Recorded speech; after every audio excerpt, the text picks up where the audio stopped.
Les sociétés occidentales sont aujourd'hui si transparentes, jusqu'à l'exhibition parfois, que l'image d'une jeune femme française musulmane, masquée par un voile intégral, est forcément saisissante. Bonsoir Kenza, qui nous rejoignait.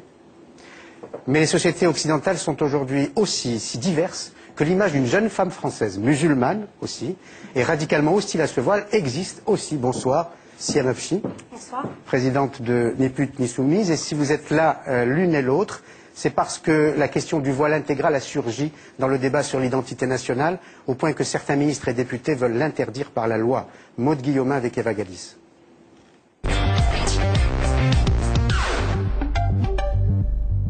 Faut-il une loi pour interdire la burqa? Et si oui, par quels moyens? Loi, circulaire, décret? La mission parlementaire a terminé ses auditions cette semaine, mais il reste difficile de dire quelle sera l'option choisie.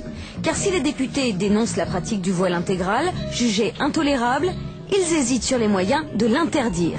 Pour Jean-François Copé, le président du groupe UMP à l'Assemblée nationale, il est pourtant nécessaire de légiférer rapidement. Vous savez, tous les gens qui nous disent aujourd'hui ça ne marchera pas, je rappelle que on a entendu le même discours quand on a fait la loi sur l'interdiction des signes religieux ostentatoires à l'école. On nous a dit c'est épouvantable, ne faites pas ça, ça va stigmatiser. Non seulement il n'y a pas eu de stigmatisation, mais la loi a été respectée. Les ministres auditionnés sont aussi divisés. Si Éric Besson penche pour une loi d'interdiction qui s'appliquerait dans les services publics, Xavier Darcos joue la prudence et semble avoir influencé le ministre de l'Intérieur. Brice Hortefeux se range à présent à une résolution qui pourrait être concrétisée par une circulaire. Le ministre a par ailleurs suggéré de faire du voile intégral un critère d'intégration à la communauté nationale. Rien ne serait plus normal que de refuser systématiquement l'accès à la carte de résident à la personne portant le voile intégral et à son mari.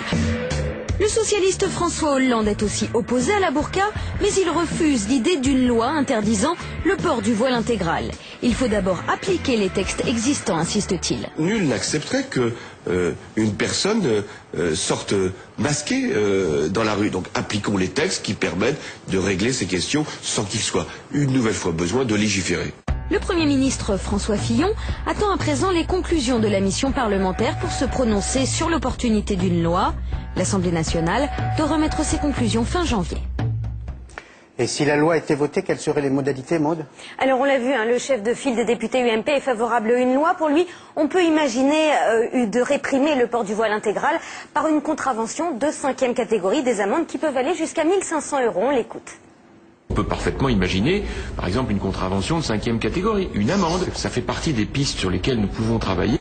Alors parmi ces pistes, évidemment, l'idée d'interdire le voile intégral dans l'espace public, ce qui comprend les lieux publics, mais aussi la rue. Et c'est justement pourquoi elle serait inapplicable selon ses détracteurs. Puis quand les femmes des princes saoudiens et des princes de ceux qui ont de l'argent vont atterrir en France, qu'est-ce qu'on va faire? On va leur demander de l'enlever, on va faire semblant qu'on ne voit pas. Alors du coup, certains prônent une interdiction de ce voile uniquement dans les administrations, comme les mairies ou les préfectures. D'autres, de manière plus générale, soutiennent une interdiction de se masquer le visage sur la voie publique. Les femmes qui portent ce voile intégral ne seraient donc pas stigmatisées, puisque la loi s'appliquerait à tous, notamment à ceux qui portent une cagoule, et le texte relèverait du coup de la sécurité publique. Alors, rebonsoir Kenza. D'ailleurs, de l'importance des mots. On dit burqa alors que c'est faux. Ce que vous portez, ça s'appelle la niqab, c'est ça? Oui, la burqa est une tradition d'Afghanistan. Oui. Et ce que je porte, c'est le niqab. C'est ce qui vient plus d'Arabie Saoudite. D'accord. Pardon, mais je suis en Algérie. Donc les premières années de ma vie, c'était en Algérie, où des femmes musulmanes portaient le voile, mais pas aussi intégral que le vôtre.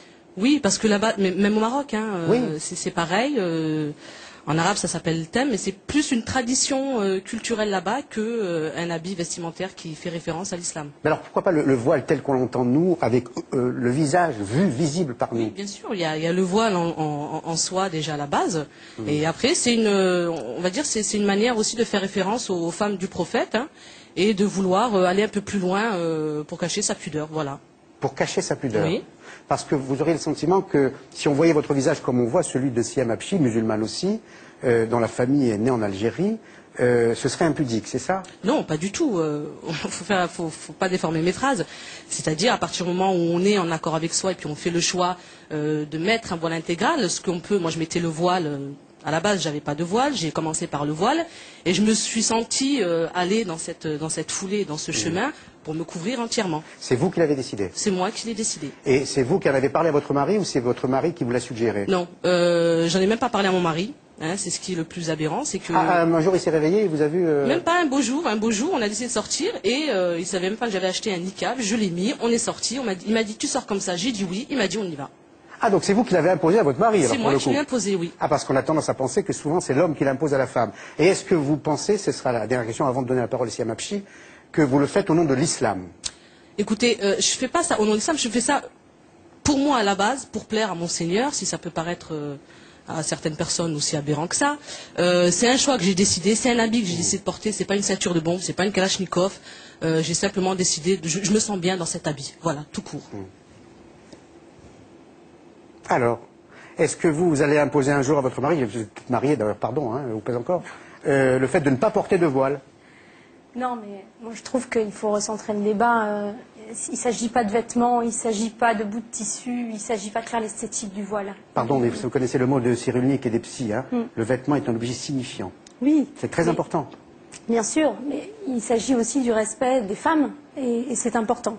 C'est-à-dire que sinon, on va parler de toute autre chose. Et moi, ce qui m'intéresse, c'est de parler du droit des femmes, aujourd'hui, qui sont bafouées quand même en France. Il y a une dégradation de la condition des femmes, contre lesquelles ni pute ni soumise s'est battue. Parce que ça, derrière ça, il se cache quoi? Il se cache aussi un quotidien terrible pour la femme, un asservissement, enfermée dans le champ sexuel, domestique. Moi, je crois que les femmes se sont battues en France et de par le monde, et aussi dans le monde arabe, les Marocaines, les Algériennes, les Saoudiennes. Il y a une délégation d'ailleurs de 10 femmes saoudiennes qui sont venues en France, qui ne portaient absolument pas ni d'abaya, ni de niqab, ni rien du tout, pour justement parler de l'éducation. Donc je pense que voilà, il y a une dynamique aussi dans le monde arabo-musulman, des femmes dont on ne veut pas parler. Moi, je pense qu'il faut être aussi à la hauteur de Loubna Al-Hussein qui se bat au Soudan. Il faut être à la hauteur de toutes ces femmes qui se battent. Et moi, je rappelle que ça n'a rien à voir avec l'islam. Moi, je suis musulmane.